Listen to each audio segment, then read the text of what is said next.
4.5 talks about introduction to parallel lines. But before we can go into further detail about parallel lines, we need to talk about a few definitions. The first definition is a plane, which is a surface such that if any 2 points on the surface are connected by a line, all points of the line are also on the surface. Now, it's kind of hard to visualize this on a computer screen, and we'll show a couple examples in class tomorrow. But imagine this is a plane. A plane is only two-dimensional. So it has a length and a width. The length and the width are infinite. So it will continuously expand in both directions.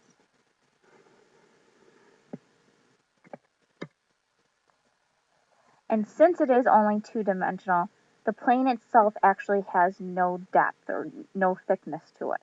It cannot be measured. Another definition is coplanar, meaning points, lines, or segments that lie in the same plane. They don't necessarily need to be joining, but again, they need to lie within the same plane. So I could have a line going in this direction, another in this direction, but I could also have a line segment over here and a point over here, and all of those be coplanar. Non-coplanar is just the opposite. Points, lines, segments that do not lie in the same plane.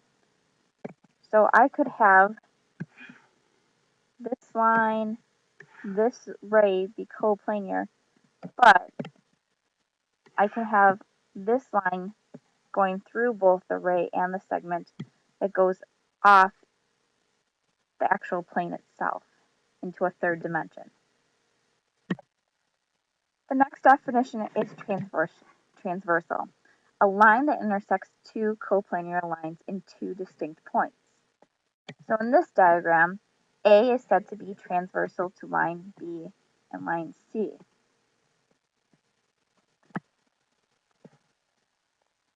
Looking at this diagram, there are actually two distinct parts. You'll notice the parts above B and below C. This would be called the exterior region,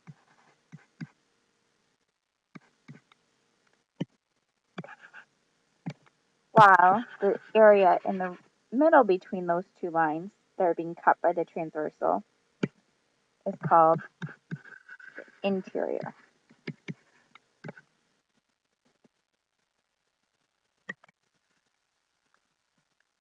Looking at this diagram, you'll notice that there are 8 distinct angles.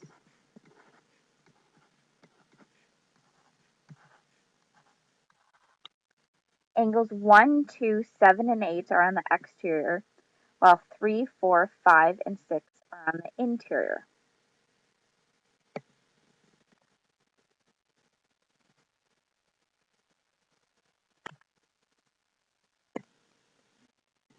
Angles 3 and 6 are called alternate interior angles, as are angles 5 and 4.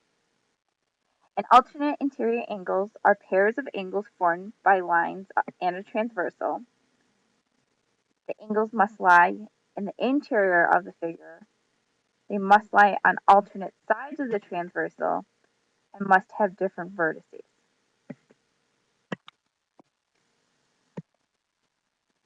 Angles number 1 and number 8 are called alternate exterior angles.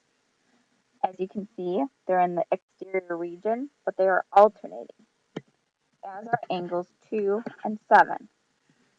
Alternate exterior angles, again, very similar to alternate exterior, are formed by a pair of angles formed by lines and a transversal. Angles must lie in the exterior of the figure, must lie on the alternate sides of the transversal, and must have different vertices. And finally, if we look at this diagram, you can kind of see how there's two groups of four. One where A intersects B, and a second where A intersects C. 1 and 5,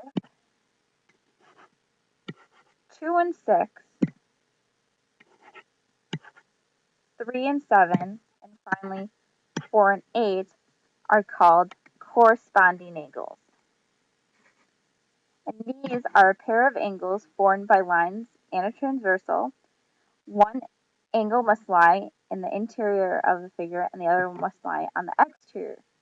The angles must lie on the same side of the transversal but have different vertices. And you can kind of see how that fits here. 1 is on the exterior, while 5 is on the interior. They lie on the same side as the transversal, but they are with different vertices. Probably the trickiest thing that you're going to run into with all of these is how you're going to use these and see them in a diagram.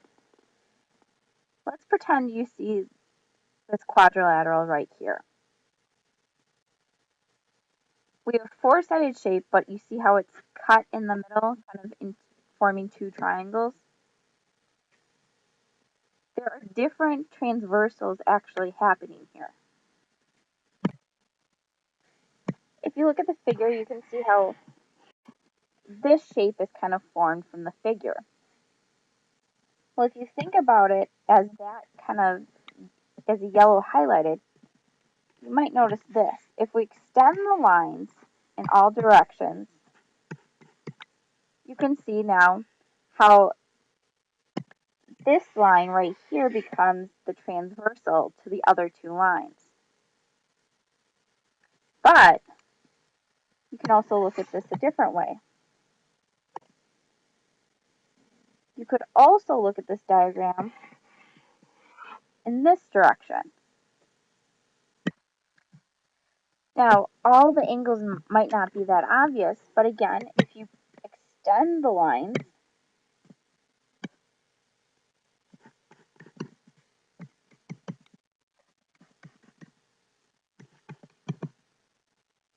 you now see that the transversal is going to be here.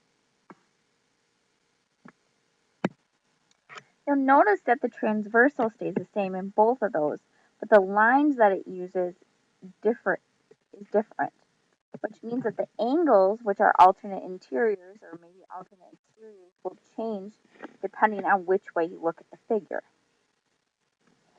And finally, our definition of parallel lines, which is two coplanar lines that do not intersect. We're going to write this in the book a couple of different ways.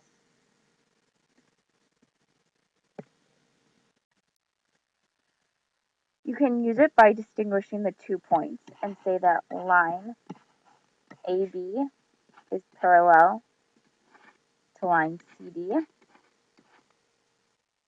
Or you can actually name the line itself. Line M is parallel to line N.